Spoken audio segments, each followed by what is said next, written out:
Great to see so many people here. I know it's late, 3 o'clock in the evening, and a lot of hours are spent. So thank you for joining me and talking about greenwashing or sustainable deliveries, or truly sustainable deliveries.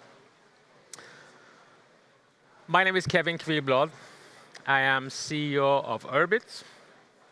And if you wonder what CEO of Urb-it means, what Urb-it does, so we are a B Corp certified urban last mile delivery company, which means that we take the online purchase and deliver it to end consumers' doors only using e-cargo bikes. Doing so, we will remove cars, vans, and that kind of vehicles from our streets, our city streets. We are currently operating in UK, France, and Spain, and soon in Germany and Italy. So, from start, we started by trying to be successful by doing good. It is not that hard, it is not that easy, but that's where we started to do. It turns out that there is a massive opportunity and an importance in terms of doing this within urban transport. So let's start with what we know. We all know that transportation is key for our economy and for our lives, especially within urban cities.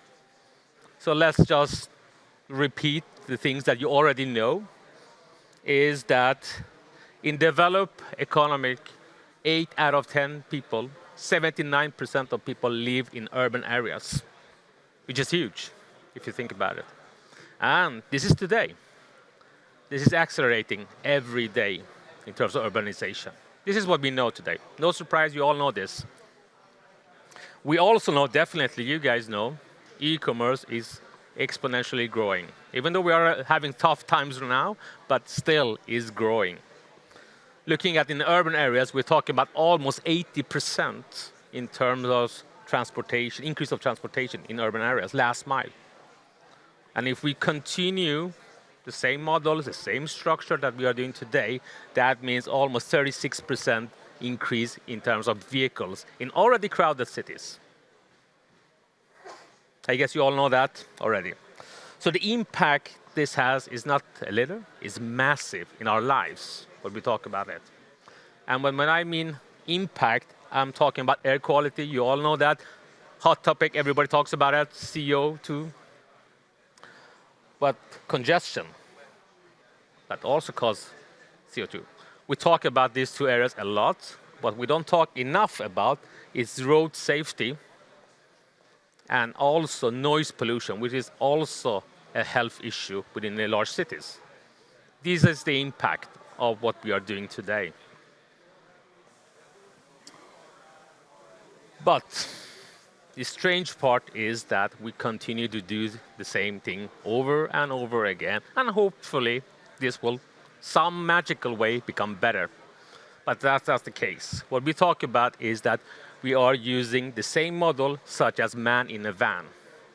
Has been successful, definitely, but to be honest, let's be honest here, is not working today, as we definitely not work in the future. So, but don't trust me. I am a logistic guy, numbers. I look at numbers, figures, and trying to understand them. Today, 40% of the space in cities are occupied by freight. That's the fact. Even though the freight or the transportation stands for 20% or 30% of the vehicles, is still 50% of the emission out there. It's massive, and that's today. The area we don't talk about. Just look at London. 60% of fatal bike accidents are because of delivery vans running over. And you have 20% of fatal accidents by delivery vans. The question, why is that? Sorry, if you push pressure on logistics, logistics is about drops per hour, and the income is low. If you want to get any sustainable business profitability, you need to go faster. Faster in poorly maintained cars. to do your drops, to be able to pay salaries. This is what happens. That's the fact. And given that we are in Amsterdam, but this is not the case of Amsterdam, it's actually happening everywhere. But in this data, 80% of deliveries, vans going out, only have one person in it. So we are delivering. So we're talking about stressed out drivers, poorly paid, in poorly vehicle, delivering air in our cities. This is the facts. That's today. So, greenwashing or truly sustainable deliveries. Try to Google greenwashing. What does it actually mean? According to Google, it's when you're investing marketing in sounding more green than what you are. So you're investing time and money to sound more green than what you are, which is insane, in spending money and time. At the same time, this is not a marketing issue. I think we all do this eventually.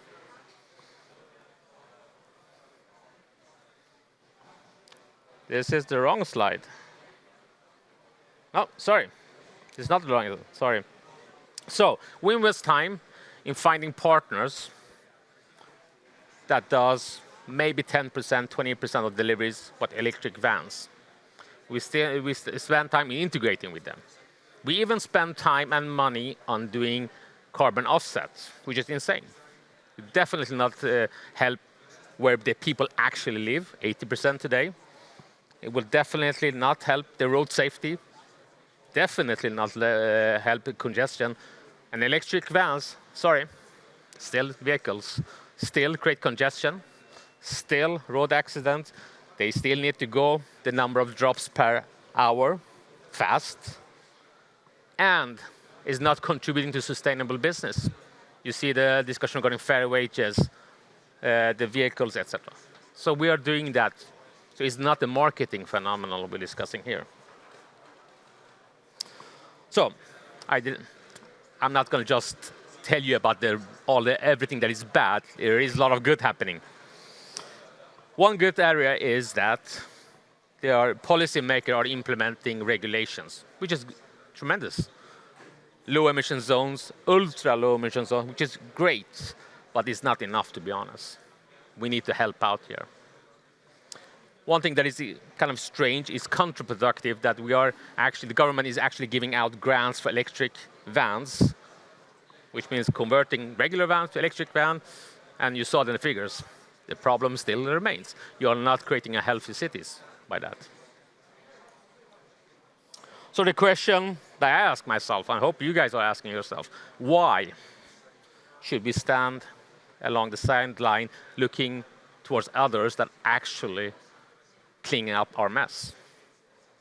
I'm saying our mess because, yeah, I'm part of it, to be honest, as a consumer, as a business, whatever it is. Why? And we need to acknowledge that we cannot control everything out there. We cannot control urbanization, the e-commerce growth, etc., etc. But at the end of the day, we in this area actually have the mandate, hopefully the power to be able to do something tomorrow. We can do an impact. We need to take responsibility over this.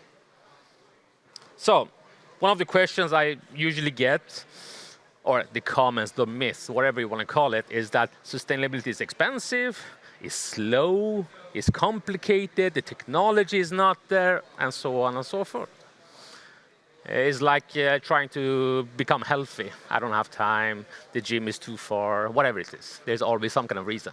But the truth is that's not the case. And again, I'm a logistic guy. Figures.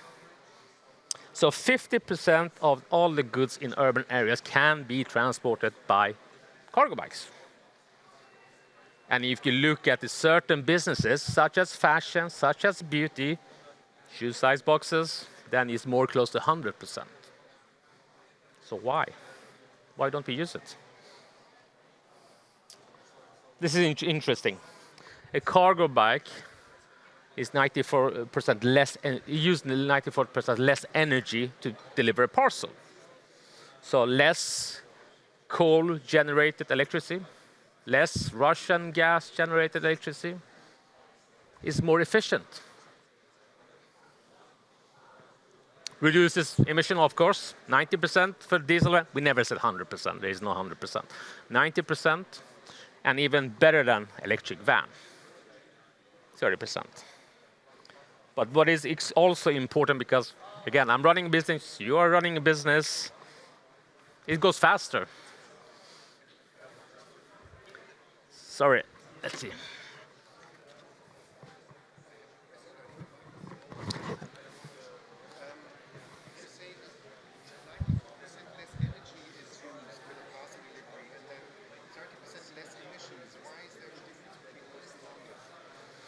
That's a good question.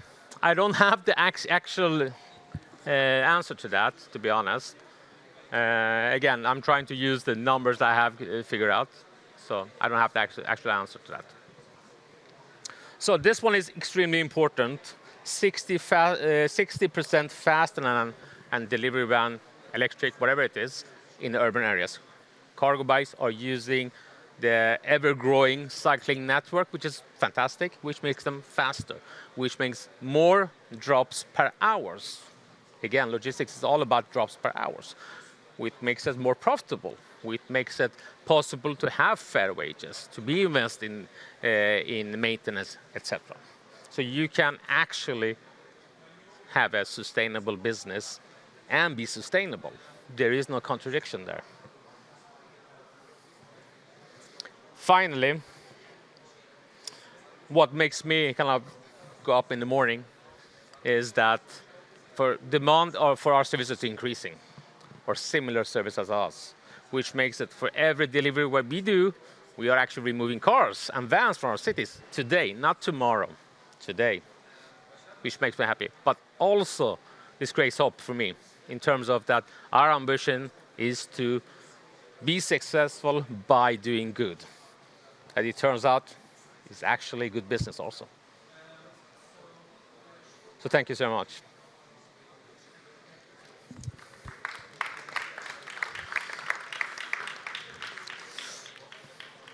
So questions, thoughts, objections?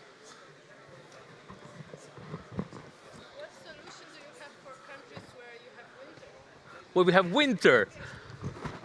So solution for countries where we have winter. So Urb-it was founded in Sweden.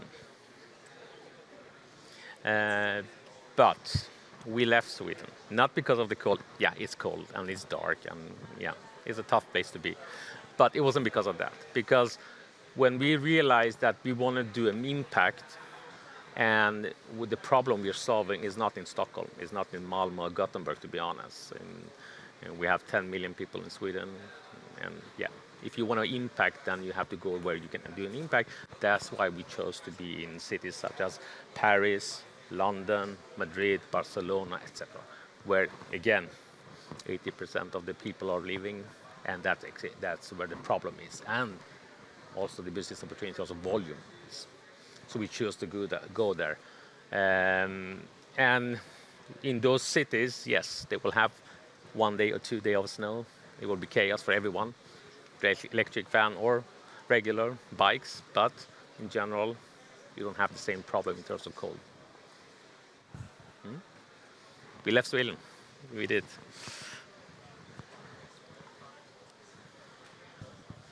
How do you cope with the problem of, if you use cargo bikes instead of vans, the capacity of one person to take around the cargo is limited, so you need more people. And then, there's an issue about resources. That's a fantastic question regarding capacity of cargo bike versus a van. So let's assume that the van does 5 drops per hour, and the cargo bikes does 10 to 12 to 14. So it doesn't matter if you have a fully packed van. At the end of the day, sorry, they can't do that. They will still come back with a lot of parcels in the hub, because even though they have the capacity, they don't have the capability to deliver. When you have cargo bikes delivering for our urban located hubs, they go out, they do more parcels per hour, they come back, eventually. We have done more deliveries per hour, and then they can go out again.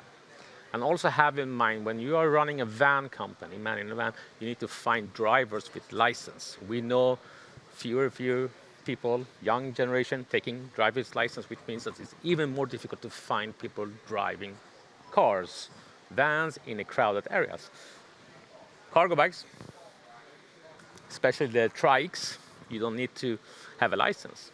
So the group of people that we can employ is much higher, and we can recruit from, so we can have more. And I also have in mind that the cost of manufacturing a cargo bike is much less than an actual van to do that. So yes, vans have bigger capacity, but at the end of the day, when you look at the drops per hour, sorry, you're struggling. So it doesn't matter if you have more capacity, you cannot get it out anyway. Make sense? Oh, sorry, you had a microphone there. Are you depending in the city where you are operational on the special street infrastructure, or you are driving with your bikes on the regular streets? Because I didn't get the dimension of your bikes. Thank you. So we have one of our bikes at our stand, so you can watch and feel on it. So the bikes are actually are driving on a regular cycle lane. And depending on the city, that is different kind of issues. I know that Barcelona is highly, and Amsterdam definitely. Madrid, not so much, but again, we are seeing that the cities are investing in this, and this is perfect for us, again, to be able to do that. Yes, yes. We avoid going to the, sometimes we need to do, but we avoid that because, again, we end up in the congestion, in the traffic, and we don't want to be there. And we definitely don't want to cause that. Where do you draw the line to greenwashing? How would you respond, for instance, to a parcel carrier who says we are totally carbon neutral, 100% carbon neutral, because that's the normal saying, the marketing saying they're using. Yeah. And the second part of the question is, how do you integrate social thinking into your greenwashing? Is that also an aspect that you would call greenwashing? Because you know there is 90% of the people on the street delivering are still subcontractors, or subcontractors of general contractors or whatever. All these constructions that are out there, and how would you call that? I mean, has that an impact on the greenwashing for you as well, or is that a different topic? Would that be social washing? No, definitely not another topic, and thank you for the question. If you look at the carbon neutral, I actually don't know what they do to be able to do that. It could be carbon offset, it could be a lot of things that are happening. At the end of the day, it's not solving the problem in the cities. It's not removing the congestion. It's not removing the accidents that is happening. It's not removing any pollution in the cities. So yes, on the theory, sounds good. But at the end of the day, I live in the city. My kids live in the city. It doesn't help, to be honest. So in that sense, we have a responsibility to question that. Is this solving the problem where people live or not? The secondly, we are B Corp. You cannot see it. We are a B Corp certified company. This means that we live to the highest standards, both in social responsibility, but environmental responsibility. We're the first logistic company to earn that certification in these markets that we are operating. That means that we have employed couriers, that we pay above minimum wage. And again, it's all about sustainable business. We don't want to take advantage of them, because at the end of the day, they will leave, and then we have churn, and we need to recruit, etc., etc., etc. We lose quality, training again, cost, quality. So we are paying them above the minimum wage in all markets, just to become more sustainable business. And again, doesn't have to contradict each other, being sustainable and be good and earn money. Again, the model itself has a built-in efficiency in it, so it makes it more profitable in that sense. How does quick commerce come into this picture then? If you're looking at the Flinks, Gorillas, Getias, Arrives, whatever the name is, collecting a lot of money at the stock exchange and burning it even faster, how does that come into the picture of an urban delivery? Because that's also very often shown as a sustainable delivery option. So that's a good question also. So this model is just one model out there. There is different models to be able to do that. We are not doing food deliveries, cold chain. We're focusing on where the problem is the biggest right now. A lot of parcels going back and forward in terms of returns. So that's where we focus. In terms of quick commerce, it's interesting area. I have spent a long time of my life doing e-commerce development, and I know that when you ask consumers, you want fast deliveries? Yes. Okay, how fast do you want it? Yeah, if I cannot get in the evening or the next day. But the most important is that it's precise. It comes when you promise, because I can be home. It's not within an hour, it's not within 15 minutes, it's when I need it, and I can take care of it. That's for parcel deliveries. For food, it's a different segment. It's more, I'm hungry, I need something right now. It's more about convenience, to be honest. And that's a different kind of problems that we are not solving, we are not focusing on that. But today, a lot of players out there trying to do that. But to be honest, they're causing a lot of those accidents and congestions out there. So they are not solving that either. I think that is even adding to the problem, because 10-minute delivery is speed, speed, speed. And I have 4 of those depots in my surrounding, within 1 kilometer from my place. I have 4 depots from 4 different companies. And it's crazy. I mean, the danger for my kids coming home from school and so on has increased drastically by quick commerce. And I believe these things are just a fashion. I think they're going to disappear, because you cannot sort of consolidate with these things. It's always one shot, one shot, one shot. And people are driving like crazy, really driving stupidly. And it's just convenience. I don't want to go to the supermarket, so it's raining. Yeah. And that's nothing, for me, it's got nothing to do with sustainability, because it's even adding more ways, more driving to the world. And that's just the opposite in my understanding. It's definitely a challenge. I think the good part is that it's extremely hard to get it profitable. You have 2-3 hours in the lunchtime, and you have the dinner, you don't have anything, and it makes it really hard. And they don't consolidate and batch it. It makes it extremely hard to get profitable. Yes, they are collecting data to do other things, but it's extremely hard to get it done. What is actually on the positive side, that more and more cities are actually acting on this. I know in Spain they are putting ban on gig model deliveries. They are putting ban on having these dark stores, dark kitchens in the cities, to just make sure that they keep them out. And that is good. But at the end of the day, I don't know how it will be. But we have chosen not to go that path. Again, we are not true to being successful and by being good.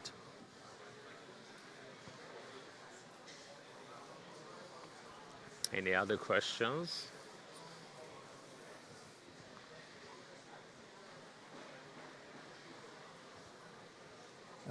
Is any city eligible to buy cargo delivery in terms of infrastructures, or you have some limitations because, for example, not enough cycling lanes?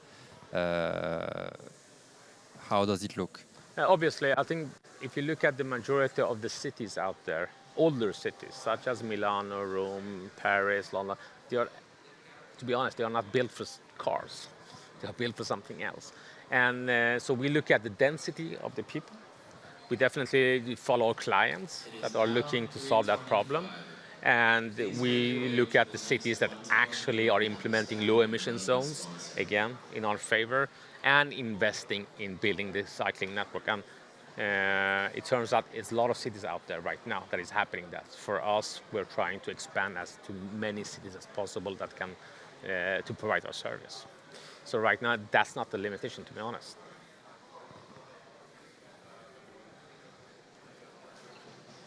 Love the questions. What is your main objective, main target for the future? To grow in terms of volume, or to grow in terms of accuracy and just-in-time delivery? What is your goal? So, we're a logistics company. It's important to get the volume and density. So obviously, we're trying to grow our volume as fast as we can. At the same time, to be able to be attractive towards you guys, we need to have geographic coverage. So expansion is important for us to be able to support our clients in many cities as possible where there is a problem. So expansion is important, growing our volume to get that density, to be able to be efficient and profitable. Again, at the end of the day, we don't want to burn money. So like such as other people, we just need to have a sustainable business, pay fairly. So that is the key elements, expansion and grow the volume. In our service, we focus a lot regarding flexibility and precision. Again, at the end of the day, consumers are asking, can you please be on time? Can you please give me a slot for 2 hours? I don't have to rearrange my life for a delivery company. Can you be transparent in terms of tracking my delivery, etc.? So we have that in place to be able to provide that for end consumers in terms of predictability, in terms of flexibility, but also having the sustainability, true sustainability. Thank you so much for your time.